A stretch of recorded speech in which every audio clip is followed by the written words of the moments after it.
You, along with 95% of coaches and consultants, are building your personal brand the wrong way, but not on purpose. Luckily for you, I'm here to completely shift your beliefs on personal branding and content creation. Over the last 6 months, I've made over $275,000 with less than 10,000 followers and without a viral video. And I'm not the only one. Just take a look at my clients. They have two things in common. They have a very small audience but have very committed buyers and have made themselves consistent 5-figure months from the organic content with no ads. Today, I'll show you exactly how you can set a clear goal with your personal brand, one that provides short-term business growth and long-term success with your brand, and walk you through the exact steps you should take to build a personal brand that positions you as an authority in a competitive industry, how to create content that actually attracts warm, qualified buyers, and how to create a content strategy that nurtures and educates your audience into buying into you. Before I go into this though, it's important for me to mention that everything great that has ever happened to me in business has come from my personal brand. I've connected with people and become friends with people miles ahead of me. I've been able to speak at high-level events,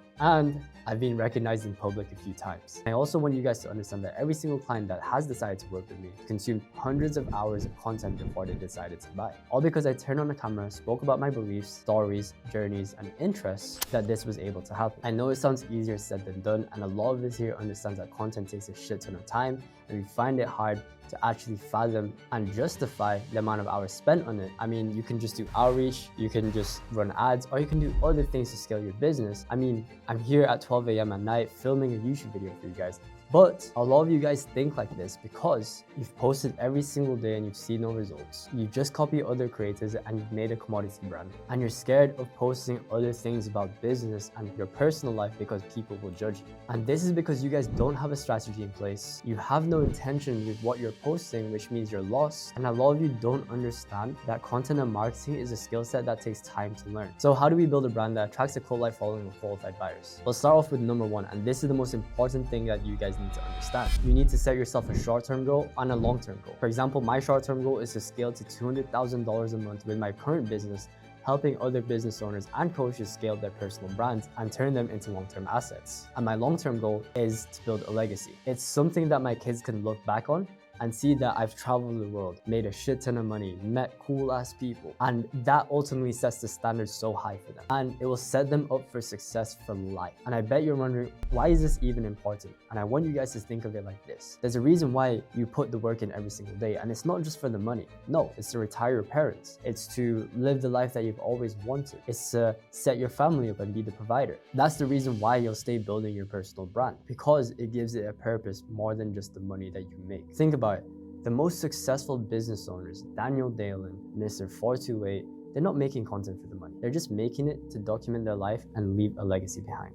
And money just becomes a byproduct. And trust me, I understand why coaches and business owners feel the need to make content work. I've been there before. Business has not been the best, as of recent, and the team is kind of falling apart. But I'm trying my best to hold it down. It's genuinely very hard because even I'm not getting paid. Especially in the beginning when you're short on cash. You don't have predictable acquisition and your MRR is fluctuating. So you turn to content to solve all your problems. And that's not good because when you create content, you're in a state of survival and with the intent of receiving something, when in reality, content is a complete opposite. You create content with the intent of giving value and expecting nothing in return. So it's super fucking important that you guys understand that content is not about selling. It's about attracting, nurturing, building resonance, and educating. That is the sole purpose of content, and your funnel and your sales process is meant to do the selling. Now that we have our short-term and long-term goal dialed in, it's time to actually implement the foundations of our brand, which is arguably the most important thing to focus on when building an audience of qualified buyers. And it starts off with understanding why people don't buy from brands. One, you have good branding but terrible advertising, which means they like you, they resonate with you, but they don't see any value. Number two, you're advertising but you have terrible branding, which means you're telling people what you do and you're sharing value in what you do, but no one likes you enough and no one trusts you enough to move forward. By also doing this, that you don't necessarily give anyone a reason to buy into you. You kind of position yourself like a commodity because there is someone else out there providing the exact same value as you. And number three, you have no brand and you have no advertising, which means that nobody gives a fuck about you. And where you are on this graph determines whether your audience is going to buy into you or not. So influence is the power you have over someone's decisions.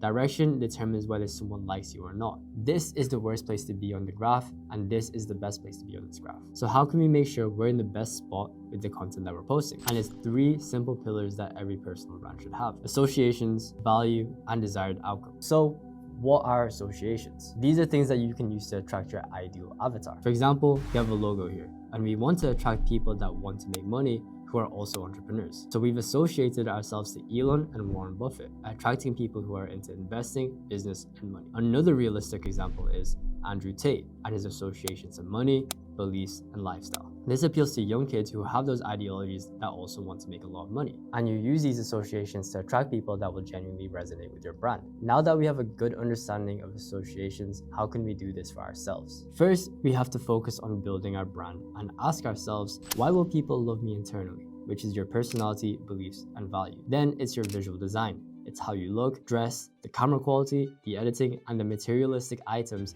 that you associate yourself to. Your brand outliers. Do you have unique talents? Do you speak multiple languages? And what crazy hobbies do you have? And finally, your vehicle. What is the business that you do or the goal that you have in mind? This is the blueprint for the greatest personal brands built today. Alex Hormozi, for example. We all know his story.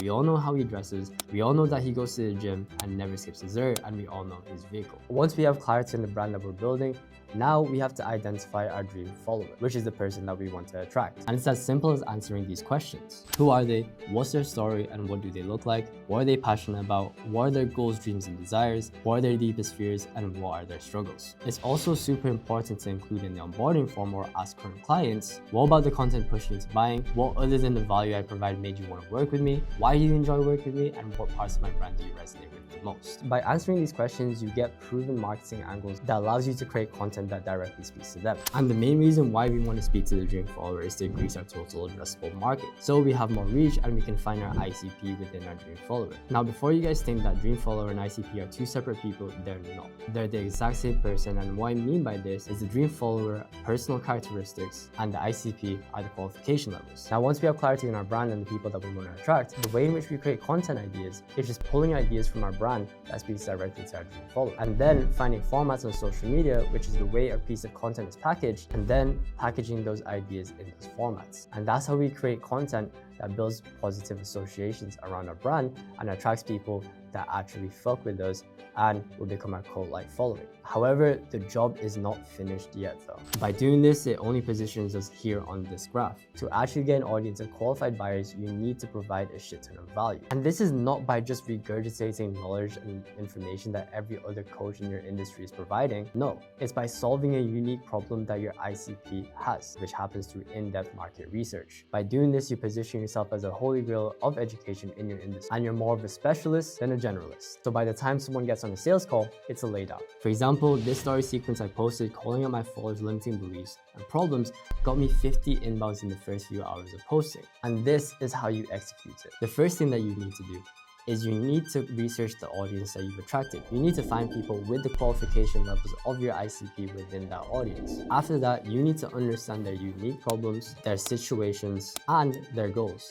And that's how you get content ideas that actually provide value. Another example is me and my client. We got data from our sales team and we turned that data into content ideas that allowed us to scale to multiple 6-figure months. But positive associations and providing value is not enough. It will only get you to $30,000 to $50,000 a month and place you here on this graph. So how do we get to this position that allows us to scale to $100,000 a month? And that's by marketing the desired outcome that your ICP wants. And this isn't just by sharing your wins or in your stories and having it in your highlights. Although it plays a huge role, it's by having multiple touch points. You need to post your client interviews on YouTube. You need to have an account dedicated to client testimonials and case studies. You need to have case study breakdowns on YouTube and Instagram. You need to be celebrating your client wins on your vlogs. Now that we have all 3, we have a personal brand that's highly loved, holy grail of information that solves unique problems that our ICP has, and that's super credible because we're showcasing that we're helping people get the desired outcome that they want. And that's how we attract an audience of qualified buyers.